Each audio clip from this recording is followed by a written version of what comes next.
ल आज हामी इन्ट्रोडक्सन टु बायोलोजी को बारेमा पढ्न गइरहेका छौँ है त। सिडिबिटी ट्रान्सक्रिप्सन को लागि यहाँबाट 1 मार्क्स को क्वेशन सोध्ने गर्छ है। त्यसको लागि हामीले के कुरा पढ्नुपर्छ भने त्यसको बारेमा हामी केही जानकारी दिन्छौँ है। अब के छ भने इन्ट्रोडक्सन टु बायोलोजी।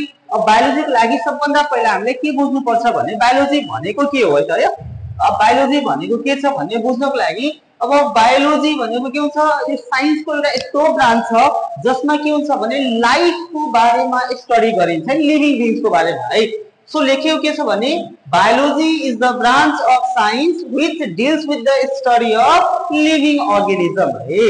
जस्तै बायोलोजी एउटा यस्तो साइन्स को ब्रान्च छ जसमा के हुन्छ लिभिङ बीइंग्स को बारेमा के गरिन्छ भने स्टडी गरिन्छ है। सो कहिले काहीँ डेफिनेसन क्रिटिकल क्लासलाई डेफिनेसन मात्र सोध्छ, इन्ट्रान्समा डेफिनेसन सोधिदैन है। सो बेसिकली याद के गर्ने, सो बायोलोजी एउटा साइन्स को यस्तो ब्रान्च छ जसमा लिभिङ बीइंग्स को बारेमा स्टडी गरिन्छ है। अब लिभिङ बीइंग्समा अहिले पढ्ने भनेको प्लान्ट र एनिमल हो है। अब यो बायोलोजी टर्म कसले दियो त हैन, कहाँबाट निस्क्यो भने जानकारी पाउनु पर्छ हैन। सो बायोलोजी टर्म चाहिँ ग्रीक वर्डबाट लिएको थियो है। बायोलोजी टर्म कहाँबाट लिएको थियो भने ग्रीक वर्डबाट लिएको थियो है। अब के छ भने ग्रीक वर्डमा बायोलोजी को मिनिङ के हुन्छ, पहिला के हुन्छ बायोलोजी, बायोस र लोगस दुईटा वर्ड मिलेर बायोलोजी बनेको छ। सो बायोस भनेको के हुन्छ भने लाइफ हुन्छ र लोगस भनेको के हुन्छ भने स्टडी हुन्छ। यो दुईटै वर्डलाई जोडेर के बनाएको थियो, बायोलोजी बनाएको थियो है। अब बायोलोजी टर्म भनेको कहाँबाट लियो भने ग्रीक वर्डबाट लिएको छ भन्ने याद राख्ने है।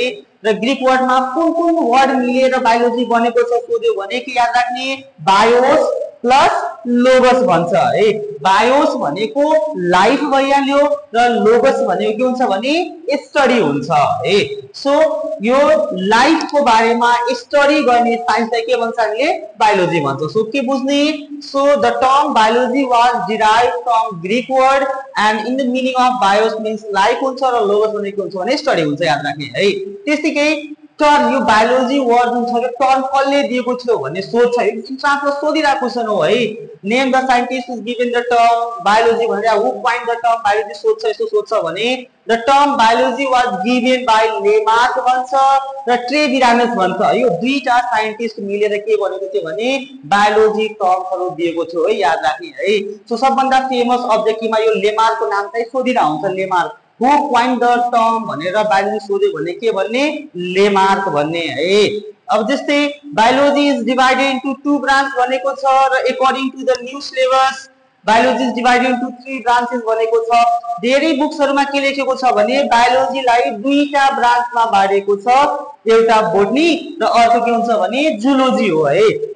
तर न्यू सिलेबस अनुसार के हुन्छ भने बायोलोजीलाई 3टा ब्रान्चमा डिवाइड गरेको छ र 3टा ब्रान्च को नाम यहाँ हामी लेखेको छौं, बोटनी हुन्छ, जूलोजी हुन्छ र माइक्रोबायोलोजी। पुरानो सिलेबसमा के गरेको थियो भने बायोलोजीलाई दुईटामा डिवाइड गरेको छ, एउटा बोटनी र अर्को के हुन्छ भने जूलोजी हुन्छ है।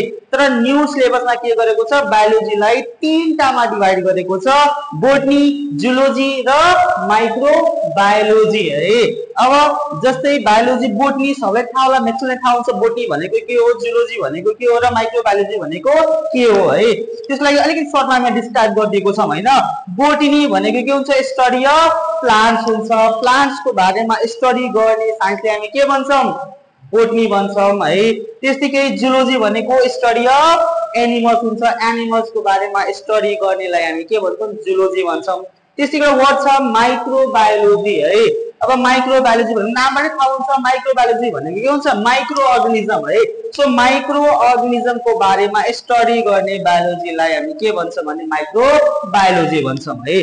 सो इन्ट्रान्समा सोध्ने क्वेशन भनेको यहाँबाट यो क्वेशन हैन, के सोध्छ भने यो बोटनी को फादर को, जूलोजी को फादर को हो र माइक्रोबायोलोजी को फादर को भनेर क्वेशन रेगुलर इन्टरभलमा सोधेर हुन्छ है।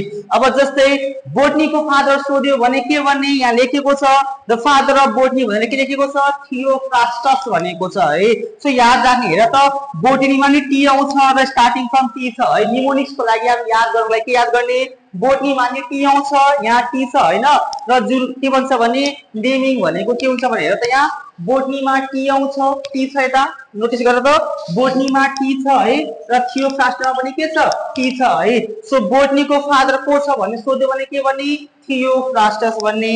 त्यसैकै फादर अफ बायोलोजी वा जुलोजी या जुलोजी सोध्यो भने के भन्ने, एरिस्टोटल भन्छ है, एरिस्टोटल याद राख्ने।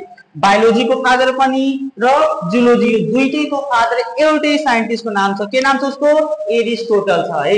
सो यो दुईटा क्वेशन एक्जाममा सोधिरा हुन्छ, रेगुलर इन्टरभल सोधिरा हुन्छ। सो के याद गर्ने, फादर अफ बोटनी भनेको के भन्ने, थियोफ्रास्टस भन्ने। बोटनीमा नि टी आउँछ, थियोफ्रास्टस स्टार्टिङमा पनि टी छ है। त्यसैकै फादर अफ बायोलोजी र जुलोजी सोध्यो भने के भन्ने, एरिस्टोटल भन्ने याद राख्ने हैन। अब अलिकति यहाँ ध्यान दिनुपर्छ है माइक्रोबायोलोजीमा है। अब माइक्रोबायोलोजीमा के, यसले माइक्रोबायोलोजीमा के हुन्छ भने एउटा त सिधा माइक्रोबायोलोजी छ, अर्को के हुन्छ मोडर्न माइक्रोबायोलोजी पनि भनेको छ। यसको दुईटा फादर छ है, फेरि ध्यान दिने है, यहाँ कन्फ्युज हुनु भएन। जस्तै फादर अफ माइक्रोबायोलोजी मात्र सोध्यो भने who is the father of micro लेखेको छ, who is the father of microbiology सोध्यो भने के भन्ने, A dot V dot Leeuwenhoek या एन्टोनी भन लिवेनहुक भन्छ। हामी सर्टमा लिवेनहुक याद गरे पनि भइहाल्यो, लिवेनहुक है। सो फादर अफ माइक्रोबायोलोजी भन्ने बित्तिकै के भन्ने, लिवेनहुक भन्ने। त्यसैकै फादर अफ मोडर्न माइक्रोबायोलोजी सोध्यो भने के याद राख्ने, लुइस पास्टर, के याद राख्ने, लुइस पास्टर है। मोडर्न या ध्यान दिने, मोडर्न माइक्रोबायोलोजी सोध्ने बित्तिकै लुइस पास्टर भन्ने, सिधा माइक्रोबायोलोजी सोधेको छ भने के भन्ने, लिवेनहुक भन्ने है। अब यो क्लासमा बेसिकली यहाँबाट सोध्ने भनेको अझ पनि च्याप्टरहरु छ, यसको ब्रान्चेस अफ बायोलोजी पढ्नु पर्ने हुन्छ, फादर समथिङ पॉइन्ट टर्म्सहरु पढ्नु पर्ने हुन्छ हैन। यसको अर्को भिडियो हामी अर्को भिडियोमा हामी हाल्छौं है।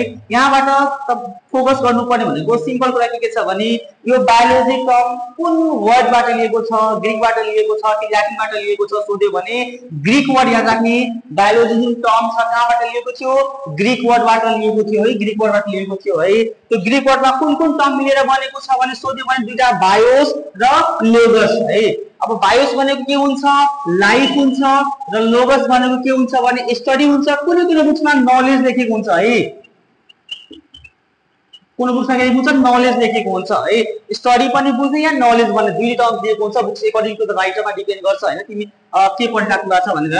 सो लोगस भनेको स्टडी, म्याक्सिमम बुक्समा स्टडी लेखेको हुन्छ, कुनै बुक्समा के लेखेको हुन्छ, नलेज लेखेको हुन्छ। सो याद राख्ने है। अब के हुन्छ भन्दा term biology was given by या क्वाइन्ड बाइ सोध्यो भने लेमार्क र ट्रेभिरानस भन्ने यो दुईटा भन्ने है। म्याक्सिमम अप्सनमा यो मात्र लेखेको हुन्छ, लेमार्क लेखेको हुन्छ, लेमार्क है, लेमार्क याद राख्ने है। त्यसैकै बायोलोजी यो सोध्दैन, biology is divided into two branches. यो अलिकति फोकस नगरे पनि काम चल्छ है।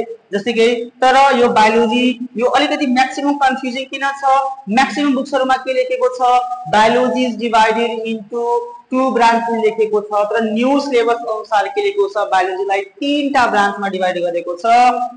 एउटा बोटनी, अर्को जुलोजी र न्यूमा के माइक्रोबायोलोजी थप गरेको छ है। र एक्जाममा बोटनी को फादर, जुलोजी को फादर र माइक्रोबायोलोजी को फादर रेगुलर इन्टरभलमा सोधिरहेको हुन्छ है।